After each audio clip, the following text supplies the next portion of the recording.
Louvado seja nosso Senhor Jesus Cristo, para sempre seja louvado. Seja bem-vindo, meu irmão, mais uma vez ao canal Jesus é o Caminho.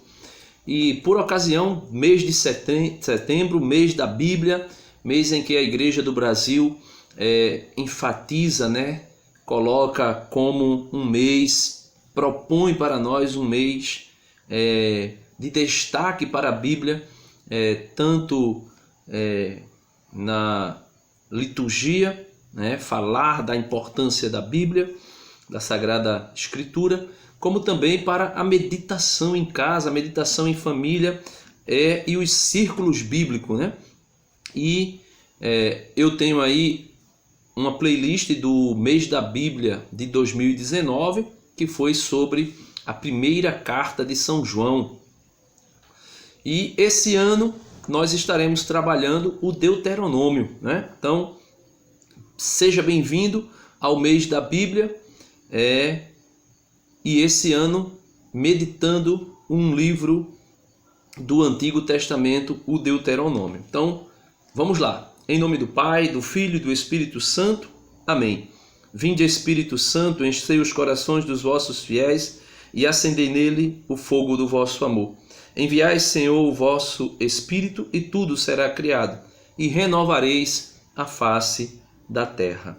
Meus amados irmãos, nós iremos ver o título e o lugar deste livro no cânon da Sagrada Escritura, o cânon católico, E também iremos ver a teoria das fontes, chamada teoria das fontes, que são algumas fontes que trazem a literatura para o texto do Deuteronômio, como também de todo os livros do Antigo Testamento, na sua grande maioria.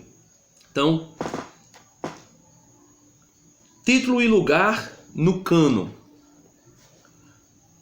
Deuteronômio é o quinto e o último livro do Pentateuco. Então, nós temos a Bíblia dividida em partes, E a primeira parte dessa divisão é o Pentateuco, ou seja, os 5 primeiros livros da Bíblia.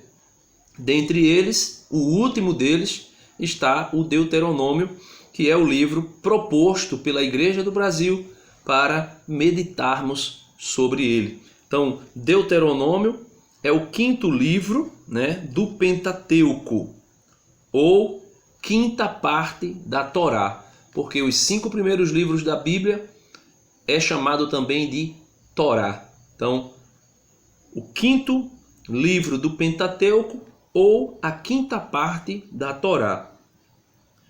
O título chegou a nós pela via latina da Septuaginta, A Septuaginta é a famosa Bíblia dos 70, onde Deuteronômio significa segunda lei, Segunda lei. É retirado de 17, versículo 18. O próprio Deuteronômio, capítulo 17, versículo 18, diz para nós de onde qual é a fonte desse manuscrito do Antigo Testamento, o quinto livro da Sagrada Escritura, o livro do Deuteronômio. Ele é tirado de Deuteronômio, capítulo 17, versículo 14. Nós iremos ler versículo 14 até o versículo 20, para compreendermos melhor. Quando tiveres entrado na terra que o Senhor teu Deus te dará, tomando posse dela, e nela habitares, e disseres, quero estabelecer sobre mim um rei. Então, vai dando-se algumas características, Deus vai dando por meio de Moisés características de como deveria ser o rei, quando o povo chegasse até a terra prometida. Como todas as nações que me rodeiam. Então, quando eles quiserem um rei como todas as nações, o rei deveria ser de acordo com o que se inicia no versículo 15. deverás estabelecer sobre ti um rei que tenha sido escolhido por Javé, teu Deus, né? Ou seja, o rei tem que ser escolhido por Deus. Assim como foi com o rei Davi, por exemplo, que foi muito específico, o profeta Samuel descendo até a casa de... esqueci o nome do pai de Davi agora, né? Jessé, né? Descendo até ali a casa de Jessé e escolhendo, né? Dentre os filhos, o profeta Samuel olha e pensa que é um dos que estavam lá, quando na verdade era Davi o que estava no campo pastoreando as ovelhas, né? Então tem que ser da descendência, né, escolhido dentre... deverá estabelecer sobre ti um rei que tenha sido escolhido por Deus. É um dos teus irmãos que estabelecerás como rei sobre ti. Tem que ser escolhido por Deus, tem que ser da terra, ou melhor, tem que ser da descendência de Israel. Não poderás nomear um estrangeiro que não seja teu irmão. Então, nada de rei estrangeiro para governar o povo de Deus. Ele, porém, não multiplicará cavalos para si, nem fará com que o povo volte ao Egito para aumentar a sua cavalaria. Pois o Senhor vos disse, nunca mais voltareis por este caminho. Então o Senhor está dizendo que esse rei não pode ser ambicioso, né? Não pode ser um rei ambicioso que deve querer multiplicar o seu exército e multiplicar os seus cavalos de guerra, né? Versículo 18, e que não pode voltar ao Egito, né? Não pode voltar ao Egito porque de lá o Senhor tirou o seu povo e disse que por aquele caminho o povo não deveria voltar jamais. Versículo 17, que ele não multiplique o número de suas mulheres, para que o seu coração não se desvie, e que não multiplique excessivamente sua prata e o seu ouro. Então veja, não deve multiplicar as mulheres, como fez, por exemplo, Salomão, né? Salomão multiplicou as mulheres, né, suas esposas, multiplicou as esposas e ainda tinha suas concubinas. O que foi que acarretou nisto? Não ouvindo o conselho do Senhor, Salomão desviou o coração da adoração exclusiva a Deus para construir templos de deuses pagãos para as suas esposas, fazendo-se cumprir, né, nele, apesar de que quando Paulo fala já é muito longe, né, muito à frente, né? Isso aí, Salomão foi mais de 1000 anos, né, antes de Paulo falar o que eu vou dizer agora, mas fazendo-se cumprir nele, em Salomão, aquilo que Paulo disse a respeito dos que são celibatários, né? Fazendo-se cumprir o contrário, né? Paulo disse assim para os celibatários: o solteiro cuida das coisas do Senhor e de como agradar o Senhor, né? E o casado se preocupa com as coisas do mundo e de como agradar a esposa. Então, era isso que o Senhor estava dizendo: não multiplique tuas esposas, porque tu vai estar apegado demais às coisas do mundo para poder agradá-la. E fazendo isso, tu estarás desviando a tua verdadeira missão. E foi o que aconteceu, né? Versículo 18, que é o que traz a fonte do título do livro. Quando subir ao trono real, ele deverá, o rei, escrever num livro para seu uso uma cópia desta lei, ditada pelos sacerdotes levitas. A cópia da lei ficará com ele, e ele a lerá todos os dias de sua vida, para que aprenda a temer ao Senhor seu Deus, observando todas as suas palavras, ou melhor, observando todas as palavras dessa lei e colocando esses estatutos em prática. Deste modo, ele não se desviará ele não se levantará orgulhosamente sobre os seus irmãos, nem se desviará desse mandamento para a direita ou para a esquerda, de modo a prolongar os dias do seu reinado, ele e seus filhos no meio de Israel. Então, foi daqui que surgiu o título do livro, Segunda Lei.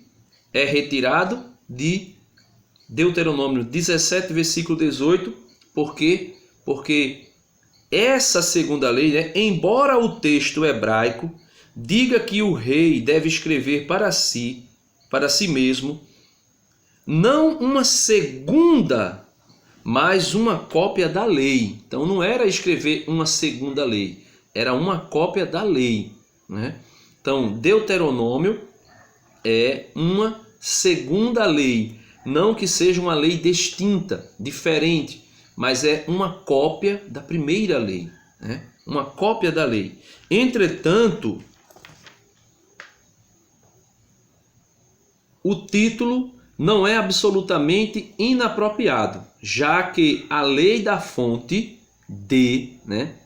Já que a lei da fonte D, o que é a fonte D, né? Vamos ver o que significa essa fonte D, porque toda a Torá, todos os 5 livros da Bíblia, eles foram escritos, o seu conteúdo, o texto, foi retirado de algumas fontes, e essas fontes recebem nomenclaturas, e também recebe uma letra que identifica esta nomenclatura dada à fonte. A hipótese documental, desenvolvida por Julius Wellhausen, também conhecida como teoria das fontes, é a teoria segundo a qual os 5 primeiros livros do Antigo Testamento, chamados de Pentateuco, são resultado de uma composição a partir de 4 fontes principais. Quais são elas? Eloísta, Javista, sacerdotal e deuteronomista. Nesta teoria, os escritos veterotestamentário, né? Veterotestamentário, ou seja, todo o Antigo Testamento todo, né? Principalmente a Torá, são divididos em 4 grupos de fontes, né? Então, nesta teoria, os escritos do Antigo Testamento, principalmente a Torá, são divididos eles em 4 fontes, né? Primeira, a fonte Javista, que contém relatos de diversas épocas diferentes, sendo original de Judá, no sul do antigo Israel, e em geral atribui a Deus o nome de Iavé, conhecida pela letra G. Então, a fonte de Deuteronômio é conhecida pela letra D, que é a fonte deuteronomista, né? E a fonte javista a característica dela é recolher conteúdo, os relatos, né, de diversas épocas diferentes. Por exemplo, você pega o livro do Gênesis. O livro do Gênesis ele não foi escrito como, por exemplo, foi escrito a carta de Paulo aos Coríntios, podemos dizer assim. Ou vamos colocar aí a carta de Judas, que não tem nem capítulo. Ou a terceira carta de João, que também não tem capítulo, são alguns versículos. Ou a segunda carta de João também, né? Então, não foi um texto corrido, aonde o autor começou a escrever e pronto, já estava lá. Não. Foi um texto que foi sendo compilado, formado por conteúdos de diversas fontes e de diversas épocas distintas, né? Diferente uma da outra. E geralmente essas fontes elas eram originárias de Judá, né? No sul do antigo Israel, e em geral atribui a Deus o nome de Yahvé, conhecida pela letra G, né? A fonte javista é conhecida pela letra G. Então você pode de repente pegar um comentário bíblico e começar a ver fonte D, fonte G, fonte E, fonte P. Aí você já sabe que são as teorias das fontes, das 4 fontes que formam os textos do Antigo Testamento, certo? A segunda fonte é a Eloísta, que também contém relatos de diversas épocas diferentes, sendo original de Efraim. Então, veja, já mudou um pouco, né? A Javista era originária de Judá. A Eloísta é originária de Efraim, no norte do antigo Israel. Em geral, trata Deus com o nome de Elohim. Por isso, a fonte tem, é identificada com a letra E, a primeira letra da palavra Elohim. Ambas as fontes, a Javista e a Eloísta, ambas as fontes contêm documentos tão antigos quanto o próprio surgimento do hebraico enquanto língua gramaticalmente estruturada, por volta do século X a.C. Então, essas fontes, a Javista e a Eloísta, elas têm relatos, textos tão antigos que chegam a superar a formação da língua gramaticalmente estruturada do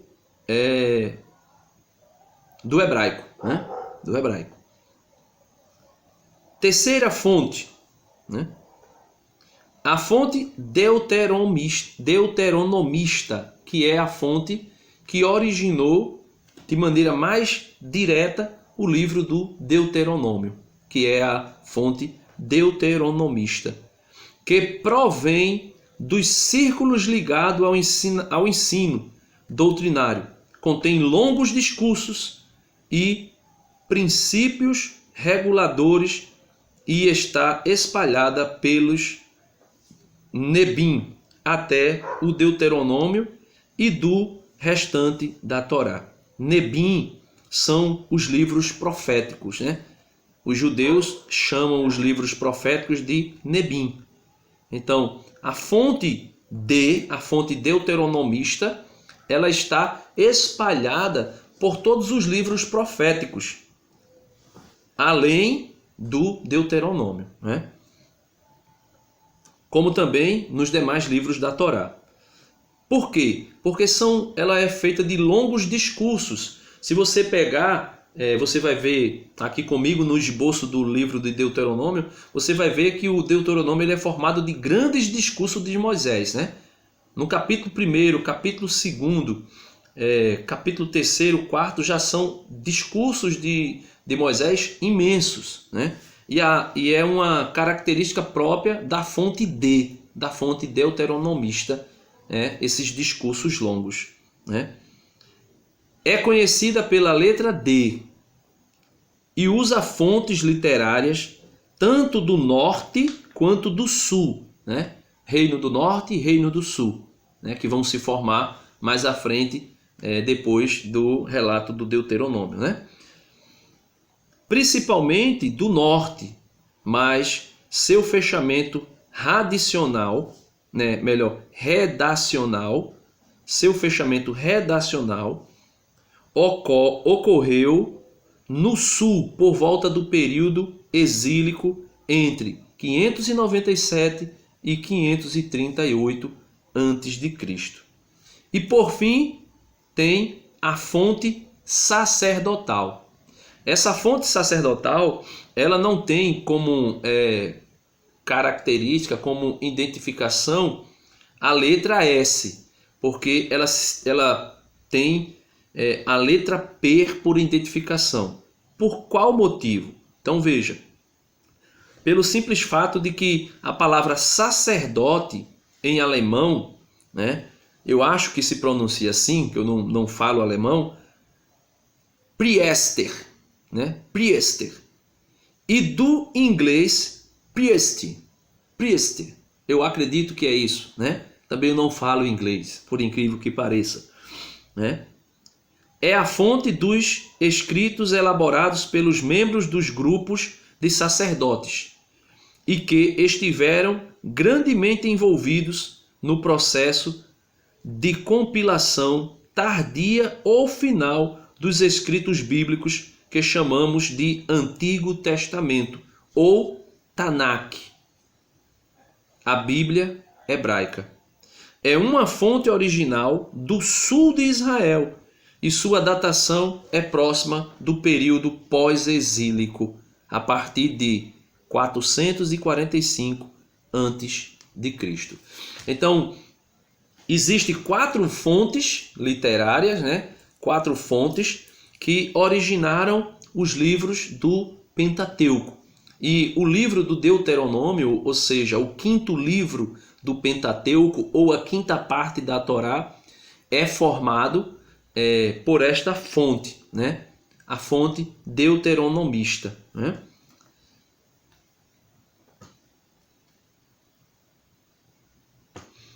Continuando aqui, de maneira muito breve, para nós direcionarmos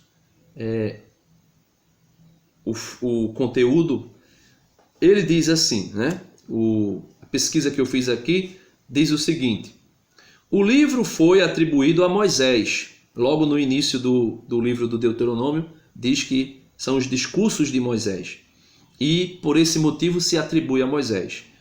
O livro foi atribuído a Moisés, embora se reconheça que a informação sobre sua morte, no capítulo final, venha de outra fonte, né? Seja outra pessoa que escreveu. E aqui eu gostaria de dizer, né, que Moisés não teria como fazer, eu acho que foi o autor, né, de Memórias Póstumas de Brás Cubas, né? Machado de Assis, se eu não me engano, né? Faz um tempo já que eu li. Então Moisés não poderia fazer uma memória póstuma de si, né? Então alguém escreveu o relato da morte de Moisés, lógico, inspirado pelo Espírito Santo, e aqueles que formaram o Deuteronômio o colocaram no final do livro, porque senão o livro ficaria sem sentido, né?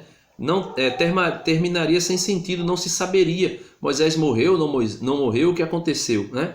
É como, por exemplo, meus irmãos, essa questão de colocar, né, tardiamente ou no mesmo período em que se encontra o livro ou os manuscritos, partes no texto, não significa dizer que o texto não seja inspirado, né?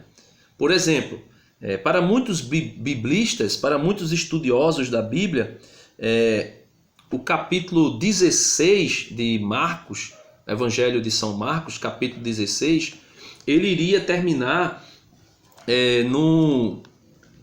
Marcos iria terminar no versículo, Marcos 16, terminaria no versículo 8, né?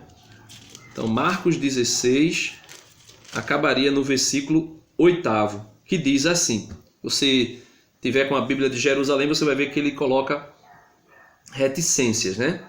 Dizendo que continuaria o texto, que o texto iria continuar. Elas saíram e fugiram do túmulo, pois um temor e um estupor se apossaram delas, e nada contaram a ninguém, pois tinham medo. Aí conclui aqui. Aí o que acontece? Muitos estudiosos bíblicos dizem que do versículo 9, Marcos 16, do versículo 9 até o versículo 20, vamos dizer assim, é um complemento, é um acréscimo, né, para dar sentido ao texto. Aí você pode dizer, Denis, mas dá sentido ao texto, então a Bíblia ficaria sem sentido, viria alguém... Não, isso tudo, meus irmãos, se aconteceu, se está no cano bíblico, é porque foi vontade de Deus, foi porque Deus inspirou, porque Deus assim o quis, né? Então, foi feito isso com o livro do Deuteronômio, tá certo? Então é esse o livro que nós estamos dando início sobre o mês da Bíblia, né? E estamos aí vendo logo de antemão o título e o lugar do livro do Deuteronômio no cânon sagrado. Então ele está no quinto quinto livro do Pentateuco. Então, Deus abençoe você, que Deus nos ajude e que nós possamos nos encontrar no próximo vídeo. Em nome do Pai, do Filho e do Espírito Santo. Amém. Não se esquece, dá uma curtida no vídeo se você gostou. Se você não gostou, deixa aí o dislike, não tem problema. Se você não é inscrito, clica aqui, ó, inscrever-se. Depois clica no sininho, no primeiro sininho, para que você possa receber todas as notificações e inclusive o próximo vídeo desta série sobre o mês da Bíblia de 2020. Um grande abraço, fica na paz e compartilha com teus irmãos.